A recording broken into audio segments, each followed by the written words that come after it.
حضور نبی رحمت صلی اللہ علیہ وآلہ وسلم نے ارشاد فرمایا، اے جوانوں کے گروہ، تم میں سے جو کوئی نکاح کرنے کی استطاعت رکھتا ہے وہ دیر نہ کرے، بہت جلد نکاح کر لے، یہ نظر کا اور پارسائی کا محافظ ہے۔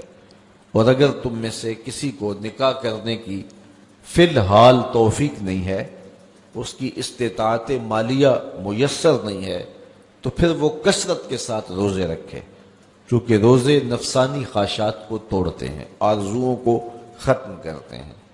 تو بھوک جو ہے وہ خواہشات نفسانیہ کے ختم کرنے کا ایک مؤثر ذریعہ ہے۔ تو ہمیں صبح سے لے کر شام تک بھوک اور پیاس گوارا کروائی جاتی ہے، یہ مشق کروائی جاتی ہے تاکہ ہمارا نفس کمزور ہو۔ دوسری بات، نفس کی کمزوری کا سبب ہماری گفتگو کا کم ہونا ہے اور خاموشی ہے، چونکہ ہمارے جتنے بھی گناہ ہیں ان میں سب سے زیادہ گناہ ہماری زبان کرتی ہے۔ ہمارے پاؤں بھی گناہ کرتے ہیں، برائی کی جگہ پہ چل کے جاتے ہیں، ہمارے ہاتھ بھی گناہ کر لیتے ہیں، کسی پہ ظلم جبر کرتے ہیں، ہمارے کان بھی گناہ کرتے ہیں کہ نغمے اور گیت سن لیتے ہیں، ہماری آنکھیں بھی گناہ کرتی ہیں کہ غیر محرم کو شہوات سے دیکھ لیتی ہیں، ہمارا دماغ اور سوچیں بھی بدکاری کر لیتی ہیں، ہمارے خیال بھی ناپاکیزہ ہو جاتے ہیں۔ لیکن سب سے زیادہ گناہ ہمارے بدن میں ہمارے جسم کا جو حصہ کرتا ہے وہ ہماری زبان ہے۔ ہاتھوں کے گناہ بھی محدود ہیں، کانوں کے گناہ بھی محدود ہیں، اسی طرح آنکھوں کے گناہ بھی ایک قسم پر مشتمل ہیں، لیکن جو زبان کے گناہ ہیں یہ کئی اقسام پر مشتمل ہیں۔ زبان جھوٹ بھی بولتی ہے، زبان غیبت بھی کرتی ہے، زبان بہتان بھی لگاتی ہے، زبان سب و شتم بھی کرتی ہے، گالی گلوچ بھی دیتی ہے، زبان جو ہے وہ تہمت بھی لگاتی ہے، اور زبان فضول گوئی بھی کرتی ہے۔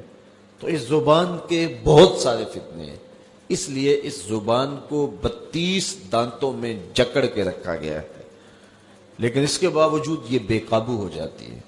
ایک روایت میں آتا ہے جب صبح طلوع ہوتی ہے تو پورے اعضائے بدنیاں زبان کے آگے ہاتھ جوڑتے ہیں اور اس کو کہتے ہیں کہ تو جو ہے وہ خاموش رہنا، تیری وجہ سے پورا بدن فتنے کا شکار ہوتا ہے۔ تو زبان کے گناہ سب سے زیادہ ہے، اسی لیے میرے اور آپ کے آقا و مولا نے ارشاد فرمایا، تم جو 2 جبڑوں کے درمیان یعنی تمہاری زبان اور 2 ٹانگوں کے درمیان تمہاری پارسائی کی جگہ، ان 2 چیزوں کی مجھے ضمانت دے دو، میں محمد تمہیں جنت کی ضمانت دے دیتا ہوں صلی اللہ علیہ وسلم۔ تو یہ زبان، بہت زیادہ گناہ جو ہیں وہ انسان کی زبان کے ہیں، اس لیے روزے کے اندر ہمیں اپنی زبان کو کنٹرول کرنے کی تاکید بھی کی گئی ہے۔ یہ خوراک بچاؤ مہم نہیں ہے روزہ کہ اس سے تم نے کوئی بچت کرنی ہے، بلکہ اس سے بھی نفس کشی کے لیے ماحول پیدا کیا گیا ہے۔ تو اگر پیٹ نے روزہ رکھا ہے تو زبان رکھتی نہیں ہے، تو پھر صرف پیٹ کا روزہ ہوا اور زبان کا روزہ ہی نہ ہوا، اور زیادہ گناہ جو ہیں وہ پیٹ کے نہیں ہیں، زیادہ گناہ زبان کے ہیں۔ اور اگر کوئی شخص حلال کردہ چیزیں رب کی وقتی بندش کی وجہ سے ان سے رک جاتا ہے، کھانا نہیں کھاتا، پانی نہیں پیتا، اعلیٰ انواع و اقسام کے فروٹ دستیاب ہے نہیں لیتا کہ میں نے روزہ رکھا ہوا ہے، لیکن جھوٹ بولتا ہے، غیبت کرتا ہے، بہتان تراشی کا بازار گرم ہے، نظریں بدکاری کر رہے ہیں، خیال بھٹک رہے ہیں، سوچیں آوارہ ہیں، تو جن سے رمضان المبارک کے علاوہ بھی روکا گیا تھا تو ان سے وہ نہیں روکتا، تو اس کا پھر روزہ کیا ہوا؟ تو میرے اور آپ کے آقا و مولا نے فرمایا، جس نے جھوٹ نہ چھوڑا، جھوٹے کام نہ چھوڑے، اس کے بھوکا اور پیاسا رہنے کی اللہ کو کوئی ضرورت نہیں ہے۔ لوگوں کے ساتھ تمہارے جو حقوق کے تعلق ہیں ان کا خیال رکھو، اور یہ والدین سے شروع ہو کر کے ہمسایوں تک، اور یہ اپنے اعزاء و اقرباء سے شروع ہو کر کے جو ہیں وہ ہر انسان تک مختلف لوگوں کے حقوق ہیں جو ہمارے ذمہ ہیں، اور ہمیں ان حقوق کو ادا کرنے کی کوشش کرنی چاہیے۔ انسان کے جو ہے وہ اخلاقیات کا اور حقوق کی ادائیگی کے حوالے سے پتہ چلتا ہے کہ وہ اپنی بیوی کے ساتھ اس کا حسن سلوک کیا ہے۔ اولاد کے حقوق بھی سارے پورا کرتے ہیں، مشکل کاٹ کر کے اولاد کے حقوق ماں باپ پورا کرتے ہیں۔ اس طرح جو ہے وہ اولاد ماں باپ کے حقوق پورا کرنے کے لیے بھی سرگرم ہوتی ہے، چند جو ہے وہ لوگوں کے علاوہ۔ لیکن بہت ساری ہماری کوتاہی جو ہے وہ بیوی کے حقوق کی ادائیگی کے حوالے سے ہے۔ میرے اور آپ کے آقا و مولا نے ارشاد فرمایا، تم میں سے بہتر وہ ہے جو اپنی بیوی کے ساتھ بہتر ہے، اور میں تم میں سب سے زیادہ اپنی بیوی کے ساتھ بہتر ہوں۔ اور ازواج مطہرات کے ساتھ حضور کا جو حسن سلوک تھا وہ کائنات میں کسی سے پوشیدہ نہیں۔ جب وصال ہوا حضور کا تو حضور کے نکاح میں 9 ازواج تھی، اور 9 میں سے کسی ایک کو بھی رسول اللہ پر شکایت نہیں تھی۔ اور دوسری جانب بیویوں کا شوہر کے ساتھ رویہ، یہ بھی ایک بہت اہم موضوع ہے اور بڑا حساس موضوع ہے۔ حضور علیہ الصلوۃ والسلام کی ازواج مطہرات کی زندگیاں ملاحظہ کی جا سکتی ہیں، اور پھر ان کا حضور علیہ الصلوۃ والسلام کے ساتھ جو رویہ تھا وہ کتنا دل آویز اور کتنا خوبصورت تھا۔ گھر میں رہتے ہوئے شکر رنجی کا ہو جانا یہ کوئی بڑی بات نہیں ہے، لیکن اس میں اگر کوئی ایسا معاملہ ہو جائے تو بیوی کا رویہ شوہر کے ساتھ کتنا دل آویز ہونا چاہیے۔ صرف ایک روایت سن لیجئے جو ام المومنین سیدہ عائشہ رضی اللہ تعالی عنہا سے مروی ہے۔ حضور نے فرمایا، عائشہ جب تم مجھ سے راضی ہوتی ہو تو تب بھی مجھے پتا ہوتا ہے، اور جب تم مجھ سے ناراض ہوتی ہو تو تب بھی مجھے خبر ہوتی ہے۔ تو عرض کی، یا رسول اللہ صلی اللہ علیہ وسلم وہ کیسے؟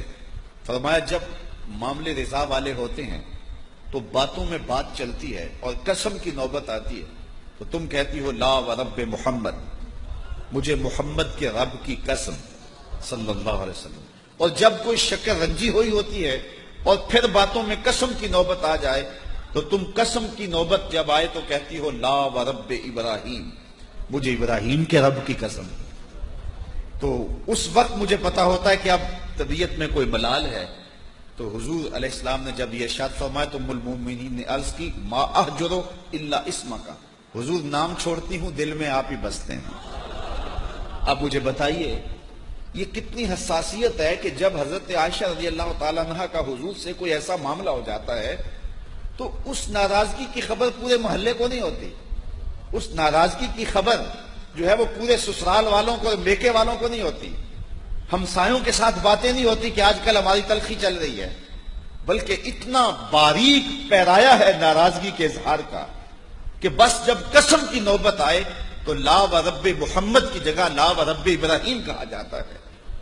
تو یہ سمجھنے والی بات ہے کہ شوہر اور بیوی کا رشتہ کتنا نازک ہے، اور شوہر سے اگر کوئی گلہ شکوہ پیدا بھی ہو جائے تو بیوی کو اس کا اظہار کتنے خوبصورت پیرائے میں کرنا چاہیے، نہ کہ جنگ و جدل کا ماحول پیدا کر دیا جائے۔ ہمارے خاندانوں میں، ہمارے گھروں کے اندر جو ازدواجی زندگیاں ہیں وہ بہت ہی زیادہ تلخ ہیں، الا ماشاءاللہ سویر سے لے کر شام تک ایسی کہانیاں سامنے آتی ہیں۔